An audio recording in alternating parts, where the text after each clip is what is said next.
नमस्कार दोस्तों। आज मैं रविवार व्रत कथा लेकर के आई हूँ। कथा को अंत तक जरूर सुनिएगा। प्राचीन काल में किसी नगर में एक बुढ़िया रहती थी। वह प्रत्येक रविवार को सुबह उठकर स्नानादि से निर्वत होकर आंगन को गोबर से लीपकर स्वच्छ करती थी। उसके बाद सूर्य भगवान की पूजा करने के बाद भोजन तैयार कर भगवान को भोग लगाकर ही स्वयं भोजन करती थी। भगवान सूर्यदेव की कृपा से उसे किसी प्रकार की चिंता व कष्ट नहीं था। धीरे धीरे उसका घर धन से भर रहा था। उस बुढ़िया को सुखी होते देख उसकी पड़ोसन उससे बुरी तरह जलने लगी। बुढ़िया ने कोई गाय नहीं पाल रखी थी, अतः रविवार के दिन घर लेपने के लिए वह अपनी पड़ोसन के आंगन में बंधी गाय का गोबर लाती थी।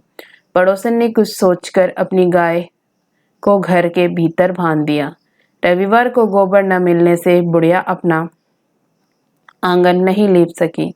आंगन न लीप पाने के कारण उस बुढ़िया ने सूर्य भगवान को भोग नहीं लगाया और उस दिन स्वयं भी भोजन नहीं किया। सूर्यास्त होने पर बुढ़िया भूखी प्यासी सो गई। इस प्रकार उसने निराहार व्रत किया। रात्रि में सूर्य भगवान ने उसे स्वप्न में दर्शन दिए और व्रत न करने तथा उन्हें भोग न लगाने का कारण पूछा। बुढ़िया ने बहुत ही करुण स्वर में पड़ोसन के द्वारा घर के अंदर गाय बांधने और गोबर न मिल पाने की बात कही। सूर्य भगवान ने अपने भक्त की परेशानी का कारण जानकर उसके सब दुख दूर करते हुए कहा, हे माता, हम तुमको एक ऐसी गाय देते हैं जो सभी इच्छाएं पूर्ण करती है, क्योंकि तुम हमेशा रविवार को पूरा घर गाय के गोबर से लीपकर भोजन बनाकर मेरा भोग लगाकर ही स्वयं भोजन करती हो। इससे मैं बहुत प्रसन्न हूँ। मेरा व्रत करने व कथा सुनने से निर्धन को धन और बांझ स्त्रियों को पुत्र की प्राप्ति होती है। स्वप्न में उस बुढ़िया को ऐसा वरदान देकर भगवान सूर्य अंतर्ध्यान हो गए। प्रातःकाल सूर्य उदय से पूर्व उस बुढ़िया की आंख खुली तो वह अपने घर के आंगन में सुंदर गाय और बछड़े को देखकर हैरान हो गई। गाय को आंगन में बांधकर उसने जल्दी से उसे चारा लाकर खिलाया। पड़ोसन ने उस बुढ़िया के आंगन में बंधी सुंदर गाय और बछड़े को देखा तो वह उससे और अधिक जलने लगी।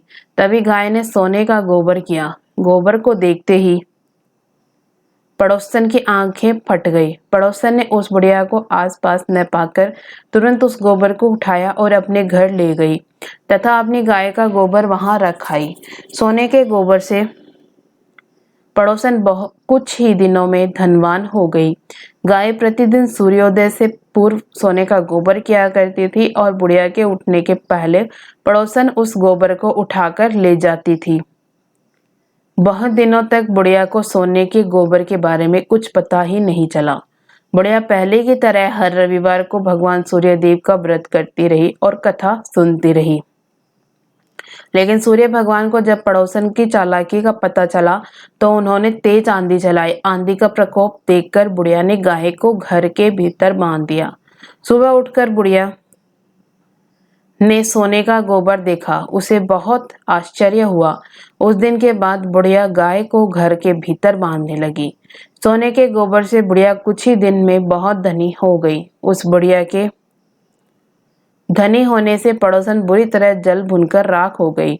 जब उसे सोने का गोबर पाने का कोई रास्ता नहीं सूझा तो वह राजा के दरबार में पहुंची और राजा को सारी बात बताई। राजा को जब बुढ़िया के पास सोने के गोबर देने वाली गाय के बारे में पता चला तो उसने अपने सैनिक भेजकर बुढ़िया की गाय लाने का आदेश दिया। सैनिक उस बुढ़िया के घर पहुंचे। उस समय बुढ़िया सूर्य भगवान को भोग लगाकर स्वयं भोजन ग्रहण करने लगी थी। राजा के सैनिकों ने गाय खोला और अपने साथ महल की ओर ले चले। बुढ़िया ने सैनिकों से गाय को न ले जाने की प्रार्थना की। बहुत रोई चिल्लाई, लेकिन राजा के सैनिक नहीं माने। गाय के चले जाने से बुढ़िया को बहुत दुख हुआ। उस दिन उसने कुछ भी नहीं खाया और सारी रात सूर्य भगवान से गाय को पुनः प्राप्त करने हेतु प्रार्थना करने लगी। दूसरी ओर राजा गाय को देखकर राजा बहुत खुश हुआ, लेकिन अगले दिन सुबह जैसे ही वह उठा, सारा महल गोबर से भरा देखकर घबरा गया। उसी रात भगवान सूर्य उसके सपने में आए और बोले, हे राजन, यह गाय वृद्धा को लौटाने में ही तुम्हारा भला है। रविवार के व्रत से प्रसन्न होकर ही उसे यह गाय मैंने दी है। सुबह होते ही राजा ने वृद्धा को महल में बुलाकर बहुत से धन के साथ सम्मान सहित गाय लौटा दी और क्षमा मांगी। इसके बाद राजा ने पड़ोसन को दंड दिया। इतना करने के बाद राजा के महल से गंदगी दूर हो गई। उसी दिन राज्य में घोषणा करवाई कि सभी स्त्री पुरुष रविवार का व्रत करें। रविवार का व्रत करने से सभी लोगों के घर धन धान्य से भर गए। चारों ओर खुशहाली छा गई। सभी लोगों के शारीरिक कष्ट दूर हो गए। जय सूर्यदेव। आपको यह कथा पसंद आई हो तो वीडियो को लाइक जरूर करिएगा। इसी तरह की कथा कहानियां सुनने के लिए हमारे चैनल को सब्सक्राइब भी जरूर करिएगा। धन्यवाद।